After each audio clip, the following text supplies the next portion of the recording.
Dal Vangelo secondo Marco.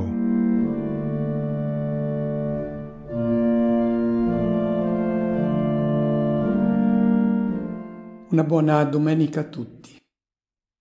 Oggi c'è un accordo quasi unanime fra i biblisti nell'affermare che alla base dei racconti della passione di tutti e quattro gli evangelisti ci sia un racconto più antico, originario, scritto pochi anni dopo i fatti.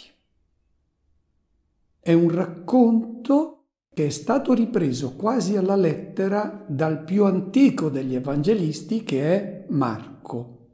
Perché facciamo questa affermazione? Quando noi lo leggiamo, noi sentiamo citare spesso il sommo sacerdote, ma non ci dice il nome.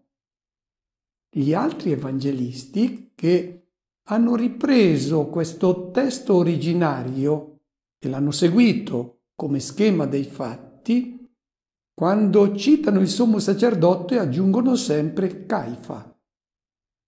Nel racconto originario, scritto poco dopo i fatti, non viene citato Caifa perché era ancora in funzione. E siccome Caifa decade nel 36, questo testo originario della Passione deve essere stato scritto proprio in quei 6 anni. Era un racconto molto amato dai cristiani della prima generazione e veniva letto spesso nelle assemblee. E ci chiediamo per quale ragione. Perché si voleva che i cristiani fossero posti ogni volta di fronte alla contemplazione del vero volto di Dio, il volto del Dio che è amore e solo amore, che si era rivelato sul Calvario, nel volto di Gesù che dona la vita.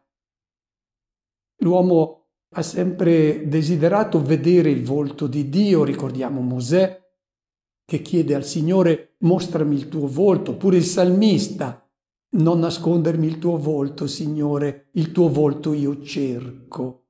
Bene, è proprio leggendo questa pagina che la comunità cristiana contemplava questo volto di Dio amore. Questo racconto primitivo è stato poi ripreso dai 4 evangelisti che hanno inserito i dettagli, le sottolineature che servivano per mettere in risalto i temi di catechesi che ritenevano significativi e urgenti per le loro comunità.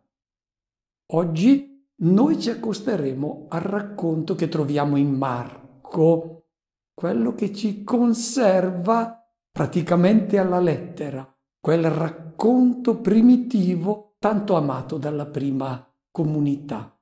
E quindi direi che è con un atteggiamento carico di commozione che ci accostiamo a questa pagina e possiamo addirittura immaginare di ascoltarla in piedi fra i cristiani della prima comunità di Gerusalemme.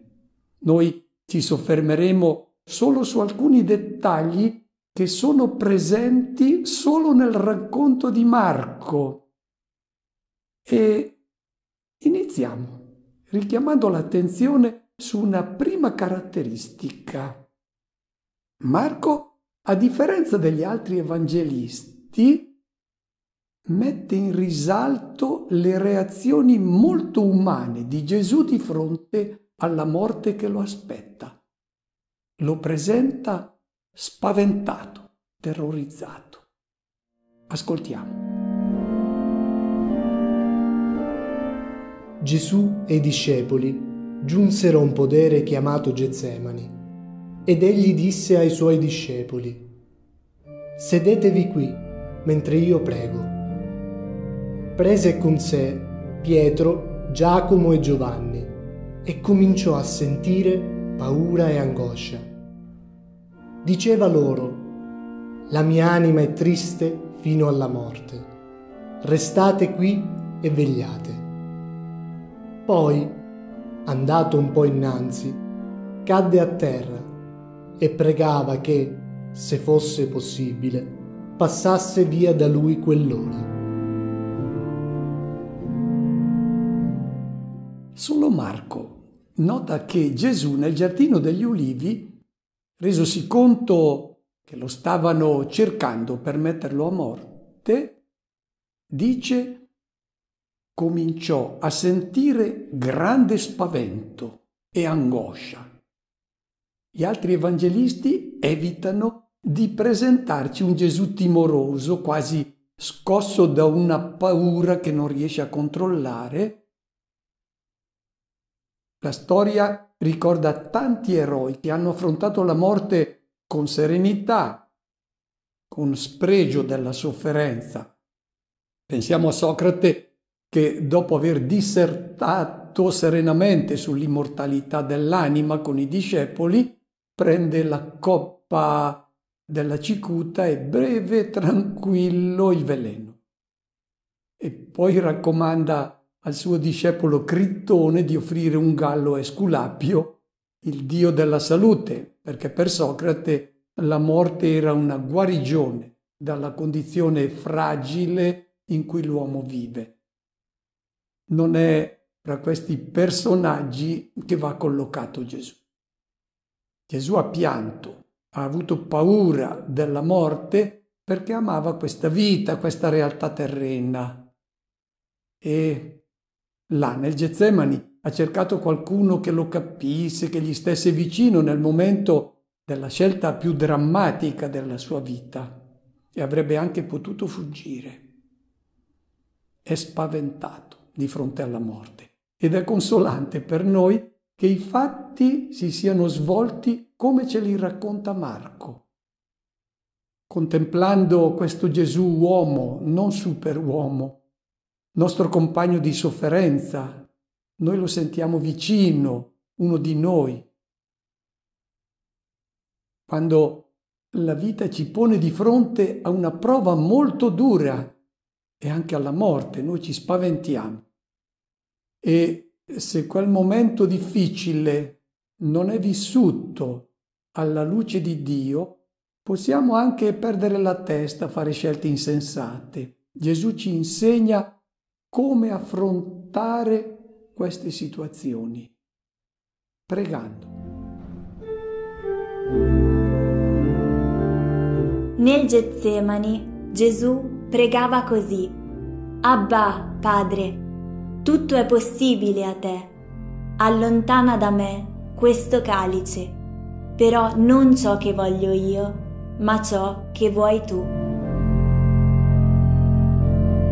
Solo Marco, riferendo la preghiera di Gesù al Padre là nel Getsemani, riporta l'appellativo aramaico che ha impiegato, Abba. Dicevano i rabbini che quando un bambino iniziava ad assaporare il frumento, cioè quando veniva svezzato, imparava a dire Abba e Imma. Si sente l'espressione del bambino che comincia a pronunciare le sue prime parole, non riesce a dire papà, dice ba o ma per papà e mamma. Gli adulti evitavano di impiegare questa espressione infantile Abba, che però riprendevano quando il loro genitore era già anziano, cadente, ricominciavano a chiamarlo Abba, dando l'impressione al papà che loro erano ancora bambini e quindi anche lui doveva sentirsi ancora giovane. Abba, termine infantile, perché esprime la confidenza, la tenerezza di Gesù nei confronti del Padre, e quella stessa parola Gesù la porrà sulla nostra bocca nella preghiera, perché quando ci rivolgiamo a Dio dobbiamo coltivare questa confidenza e questa tenerezza. Noi, come gli adulti del tempo di Gesù, facciamo fatica a impiegare questo termine che andrebbe tradotto in italiano con papi, quell'espressione che adoperano i bambini con il loro papà. poi non lo adoperano più quando sono cresciuti. Gesù vuole che noi coltiviamo questo rapporto che lui ha avuto con il Padre. E l'invito a non dubitare mai, anche nelle situazioni apparentemente più assurde, che Dio ci sia vicino e ci ami. E ci aiuta questa preghiera a ricordare sempre che Lui è Abba e che ha in mano le sorti della nostra vita e quindi siamo in buone mani. Questo lo possiamo capire solo pregando in tutti i momenti difficili della nostra vita. Gesù si è rivolto al Padre e lo ha chiamato Abba quando poteva dubitare che lui fosse un padre che lo accompagnava. No, ha manifestato tutta la sua fiducia e confidenza nel Padre. C'è un'altra caratteristica del racconto di Marco, ed è che nel suo racconto non viene riferita alcuna reazione di Gesù a due gesti che vengono compiuti durante l'arresto nel Getsemani. Primo, Gesù non dice una parola quando Giuda lo bacia. Poi non reagisce quando uno dei presenti mette mano alla spada. Gesù stava ancora parlando quando arrivò Giuda, uno dei 12, e con lui una folla con spade e bastoni, mandata dai capi dei sacerdoti, dagli scribi e dagli anziani. Colui che lo consegnava aveva dato loro un segno convenuto, dicendo: quello che bacerò è lui, arrestatelo e conducetelo via sotto buona scorta. Appena giunto, gli si avvicinò e disse: Rabbì, e lo baciò. Quelli gli misero le mani addosso e lo arrestarono. Uno dei presenti estrasse la spada, percosse il servo del sommo sacerdote e gli staccò l'orecchio. Allora Gesù disse loro: come se fossi un ladro, siete venuti a prendermi con spade e bastoni. Ogni giorno ero in mezzo a voi nel tempio a insegnare e non mi avete arrestato. Si compiano dunque le scritture. Tutti gli altri evangelisti riferiscono qualche parola che Gesù ha rivolto a Giuda. Luca, per esempio, dice: Giuda con un bacio consegni il figlio dell'uomo. E Matteo, quando Pietro mette mano alla spada, ferisce le parole di Gesù: rimetti la tua spada nel fodero. Marco ci presenta Gesù che non si ribella agli avvenimenti che non può impedire. Accetta quasi passivamente quanto gli sta accadendo e alla fine conclude semplicemente dicendo: si compiano dunque le scritture. Cosa ci vuol far comprendere l'Evangelista Marco con questo silenzio di Gesù?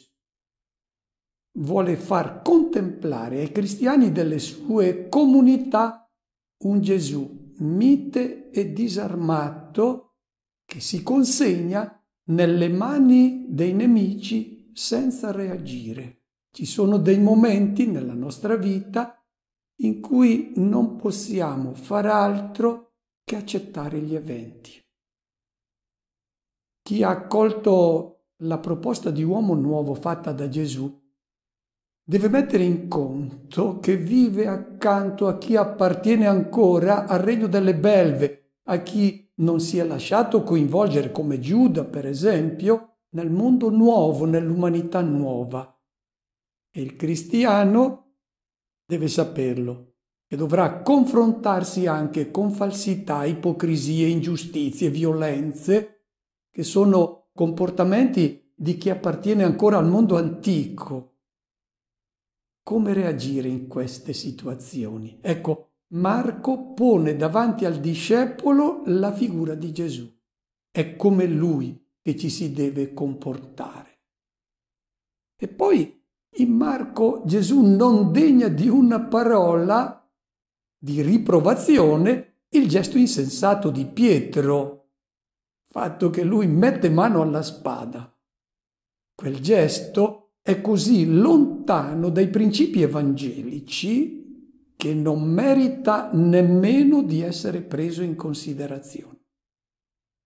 Pietro era ancora coinvolto nei criteri, nelle soluzioni dei problemi proposti dal mondo. Difatti Gesù gliel'aveva detto: tu ragioni secondo gli uomini, non secondo Dio. Il discepolo che, come Pietro, ritiene di poter dare inizio al mondo nuovo impiegando i metodi del mondo vecchio, che sono la violenza, l'uso della forza, non solo non crea un mondo nuovo, ma peggiora quello vecchio. Chi usa la violenza si allontana sempre più dal Maestro e poi si immerge nel buio della notte, come ha fatto Pietro. Tutti gli evangelisti raccontano che i discepoli, non appena si sono resi conto che Gesù non reagiva, non lottava, non invitava a combattere, si sono dati alla fuga. Ma soltanto Marco ricorda un particolare curioso. Dopo che Gesù fu arrestato, tutti lo abbandonarono e fuggirono. Lo seguiva però un ragazzo che aveva addosso soltanto un lenzuolo e lo afferrarono. Ma egli, lasciato cadere il lenzuolo, fuggì via nudo. Il dettaglio di questo giovane che fugge è davvero marginale. Ci si chiede per quale ragione l'Evangelista lo abbia inserito. L'interpretazione comune lo considera un particolare autobiografico e la tradizione infatti ha identificato in quel ragazzo lo stesso Marco. Però noi ci chiediamo se non abbia un significato simbolico questa scena che è apparentemente un po' comica, e credo che il messaggio lo si possa cogliere facendo attenzione ad alcuni termini che l'Evangelista Marco sceglie con cura. Il primo, neaniskos in greco, giovane. È un 18enne. E noi troviamo che nel Vangelo di Marco questo termine ricorre soltanto qui e poi un altro giovane che compare al sepolcro nel giorno di Pasqua, rivestito di una veste bianca, che dice alle donne: voi cercate Gesù, il crocifisso, non è qui. Bene, questo giovane nel Getsemani è avvolto non in una veste bianca, ma il termine greco che Marco impiega è sindona, in una sindone, ed è avvolto in una sindone nudo. Nudi si veniva posti nella sindone per essere poi collocati nel sepolcro. Che cosa ci vuole suggerire Marco? Le guardie riescono a catturare quel giovane come hanno catturato Gesù, ma che cosa lascia questo giovane nelle mani delle guardie? La sindone. Lui fugge via, nudo. Quel giovane, ci suggerisce Marco, è l'immagine di ciò che sta accadendo a Gesù. Hanno catturato Gesù, ma cosa lascerà lui nelle mani di queste guardie a servizio dei poteri di questo mondo? Lascerà la sindone, non la sua persona. In Gesù era presente la vita dell'Eterno in pienezza, e questa vita dell'Eterno sfugge ai poteri di questo mondo. È esattamente ciò che accade anche a noi, perché anche noi abbiamo ricevuto in dono questa vita dell'Eterno. E allora, quando la nostra vita biologica va crescendo, si avvicina sempre più alla sua conclusione ogni giorno che passa. Bene, quando arriviamo alla conclusione della nostra vita, che cosa può trattenere il mondo? Le nostre spoglie, la sindone, non la nostra persona. Ecco, contemplando questa scena di questo giovane, noi vediamo ciò che è accaduto a Gesù. Come il giovinetto, Gesù ha lasciato la sua sindone per entrare nella vita che è sempre giovane. Quello che è accaduto a Gesù è l'immagine di ciò che accade ad ogni suo discepolo. L'ingresso, dopo aver lasciato le nostre spoglie, in una vita eternamente giovane. Altra caratteristica del racconto della Passione secondo Marco è il silenzio di Gesù. Nel racconto della Passione di Marco Gesù sta sempre in silenzio. Alle autorità religiose che gli chiedono se egli sia il Messia e a Pilato che vuole sapere se è re, risponde semplicemente: lo sono. Poi basta. Il sommo sacerdote, alzatosi in mezzo all'assemblea, interrogò Gesù dicendo: non rispondi nulla? Che cosa testimoniano costoro contro di te? Ma egli taceva e non rispondeva nulla. Di fronte a Pilato, i capi dei sacerdoti accusavano Gesù di molte cose. Pilato lo interrogò di nuovo dicendo: non rispondi nulla? Vedi di quante cose ti accusano. Ma Gesù non rispose più nulla, tanto che Pilato rimase stupito. Durante il processo, dalla bocca di Gesù non esce parola. Di fronte agli insulti, alle provocazioni, alle menzogne, ai testimoni falsi, Gesù tace, non replica nulla. Sa che chi lo vuole condannare è cosciente della sua innocenza, consapevole che i suoi nemici hanno già decretato la sua morte, quindi non vale la pena abbassarsi al loro livello, accettare una discussione con loro, non servirebbe a nulla, per cui tace. C'è un silenzio che è segno di debolezza, di mancanza di coraggio, quello di chi non interviene per denunciare ingiustizie perché è un codardo, uno che cerca il proprio interesse più della verità, uno che non vuole inimicarsi le persone che contano, dalle quali ricevere favori. Questo è un silenzio brutto. C'è invece un silenzio che è segno di forza, d'animo, quello di chi non reagisce alle provocazioni, il silenzio di chi non si scompone di fronte all'arroganza, all'insulto, alla calunnia. È il silenzio nobile di chi è convinto della propria lealtà, della propria rettitudine ed è certo che la causa giusta per cui si sta battendo finirà per trionfare. Il cristiano non è un pavido che si rassegna, che non lotta contro il male, è uno che ama la verità e la giustizia più della sua stessa vita, ma ha anche la forza di tacere, come ha fatto il maestro, di non ricorrere mai ai mezzi impiegati da chi lo osteggia, calunnia, la slealtà, la violenza.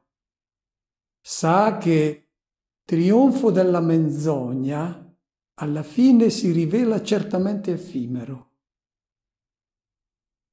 Tutti gli evangelisti rilevano che dopo un'iniziale accoglienza entusiasta, le folle si sono staccate gradualmente da Gesù e alla fine Gesù è rimasto soltanto con i 12 e questi a loro volta nel momento della scelta decisiva sono scappati.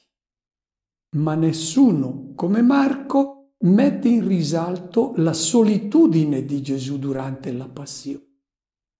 Ascoltiamo. Quelli che passavano sul Calvario lo insultavano, scuotendo il capo e dicendo: «Ehi, tu che distruggi il Tempio e lo ricostruisci in 3 giorni, salva te stesso scendendo dalla croce». Così anche i capi dei sacerdoti, con gli scribi, fra loro si facevano beffe di lui e dicevano: «Hai salvato gli altri e non puoi salvare te stesso. Il Cristo, il Re di Israele, scenda ora dalla croce, perché vediamo e crediamo».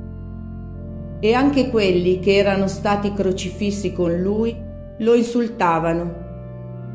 Quando fu mezzogiorno si fece buio su tutta la terra fino alle 3 del pomeriggio. Alle 3 Gesù gridò a gran voce: «Eloi, Eloi, lema sabachthani», che significa: Dio mio, perché mi hai abbandonato?» Leggendo il racconto della passione degli altri evangelisti, noi troviamo sempre accanto a Gesù qualcuno. Per esempio, l'Evangelista Giovanni ricorda il discepolo amato, ricorda Pietro che segue Gesù almeno fino a un certo punto. Matteo ricorda la moglie di Pilato che manda a dire al suo marito: «Lascia perdere quest'uomo perché sono stata turbata stanotte in sogno». Luca ricorda che nel cammino verso il Calvario c'è una grande folla, ci sono le donne che seguono Gesù, e poi sul Calvario Luca ricorda il buon ladrone. In Marco, accanto a Gesù durante la passione, non c'è nessuno. Gesù è rifiutato dalla folla che gli preferisce Barabba, è sbeffeggiato, è percosso, umiliato dai soldati, è insultato dai passanti e dai capi del popolo che sono presenti sul Calvario. Accanto a lui non c'è nessuno. Solo alla fine Marco nota che c'erano alcune donne che osservavano da lontano.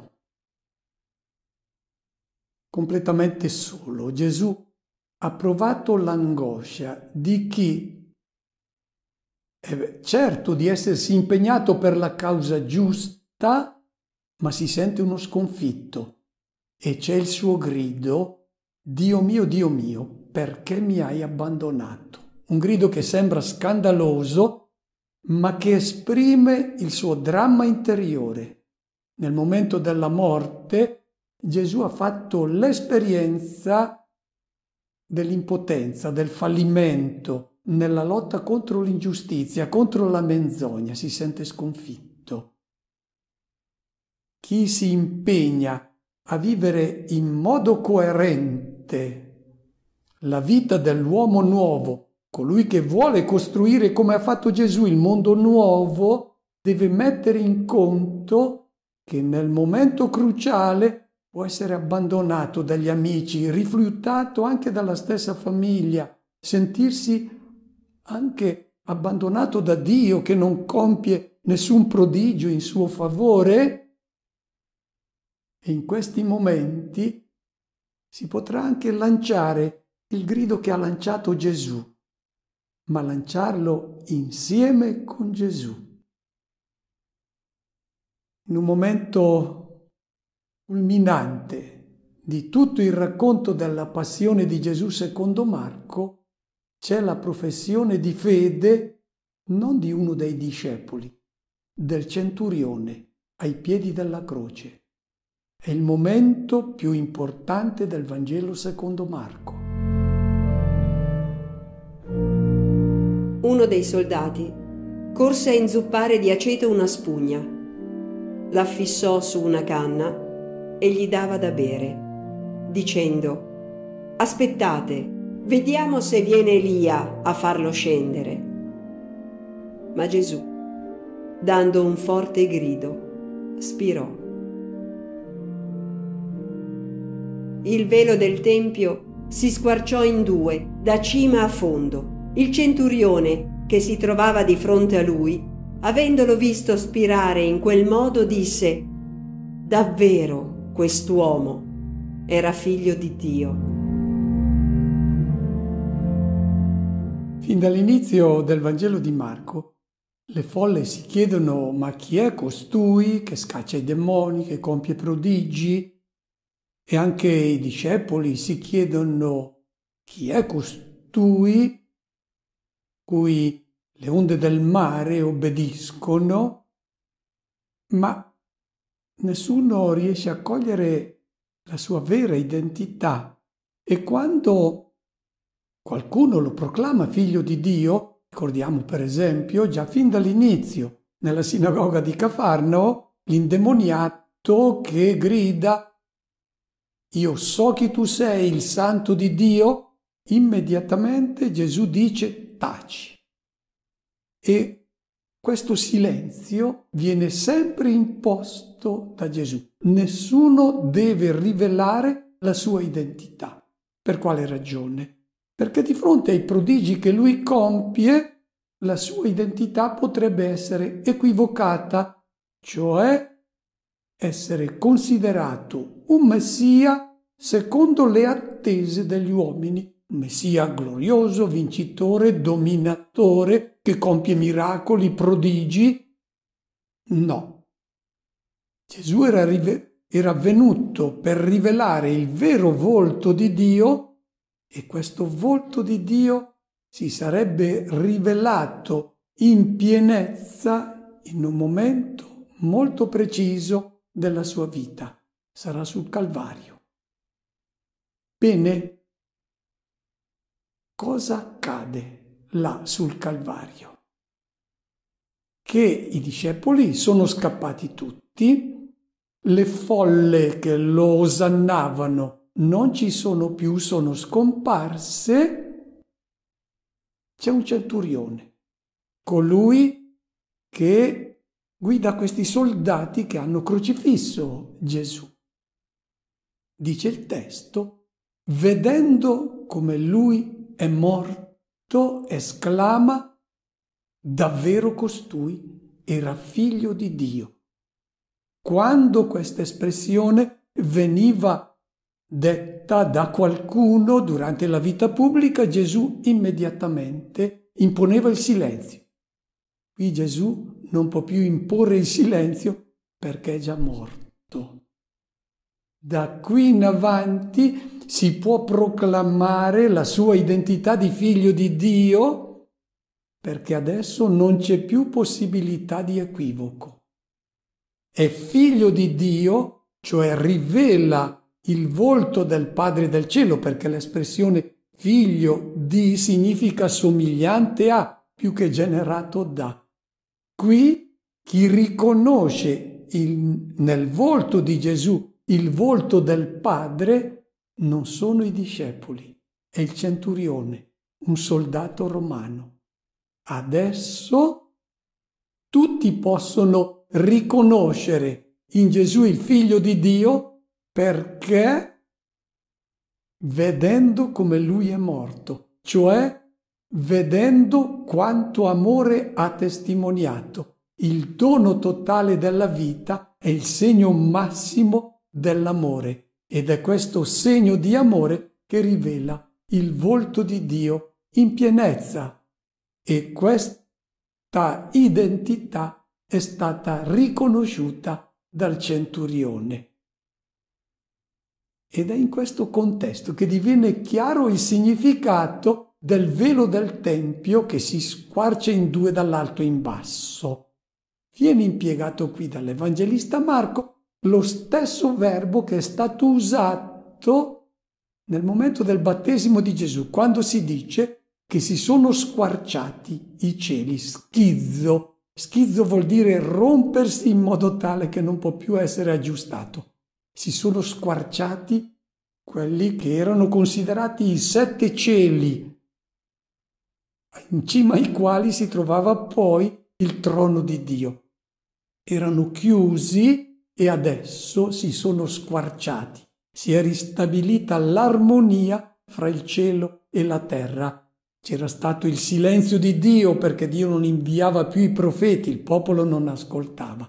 Adesso quei cieli si sono squarciati. Dio ha inviato suo figlio.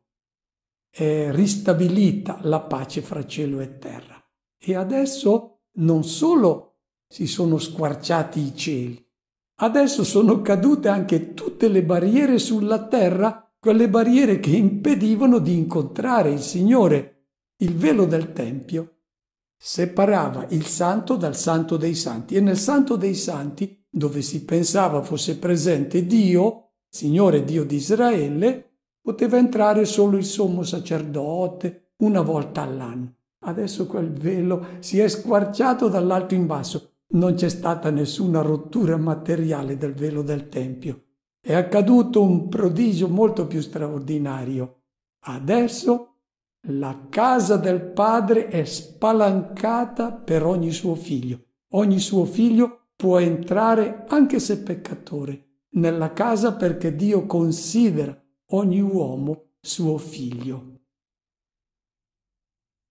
Dopo la morte di Gesù, tutti gli evangelisti introducono in scena Giuseppe d'Arimatea, il membro autorevole del Sinedrio che si è presentato a Pilato per ottenere l'autorizzazione a seppellire il crocifisso.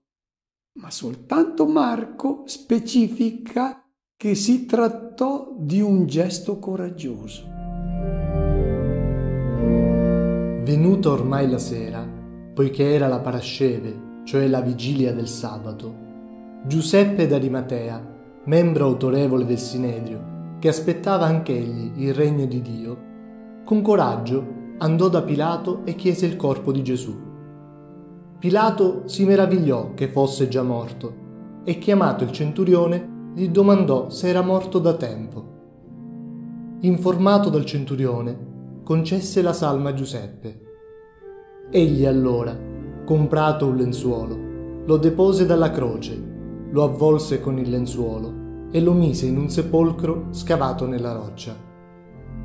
Poi fece rotolare una pietra all'entrata del sepolcro. Maria di Magdala e Maria, madre di Ioses, stavano a osservare dove veniva posto. Dichiararsi discepoli di Gesù quando le folle lo acclamano è facile, ma presentarsi come suoi amici di fronte all'autorità che lo ha condannato richiede un grande coraggio. Ed è questo coraggio che Marco sottolinea nella figura di Giuseppe d'Arimatea. Marco voleva dare un messaggio alle sue comunità, ma questo messaggio è molto attuale anche per le nostre comunità di oggi. Voleva presentare questa figura davanti ai suoi cristiani e a noi, l'Evangelista, perché spesso i discepoli diventano incostanti, opportunisti, deboli, mancanti di coraggio, quando è necessario professare la propria fede davanti a coloro che non la accettano e sono tentati di vergognarsi anche dei valori morali insegnati da Cristo, magari per evitare fastidi o anche solo per non venire derisi, facilmente si adeguano anche loro alla morale corrente. Ecco, l'Evangelista Marco dice: il vero discepolo è una persona coraggiosa, testimonia con la sua vita e anche con la sua parola quella proposta di uomo nuovo che Gesù è venuto a fare. Auguro a tutti una buona domenica e una buona preparazione alla Pasqua.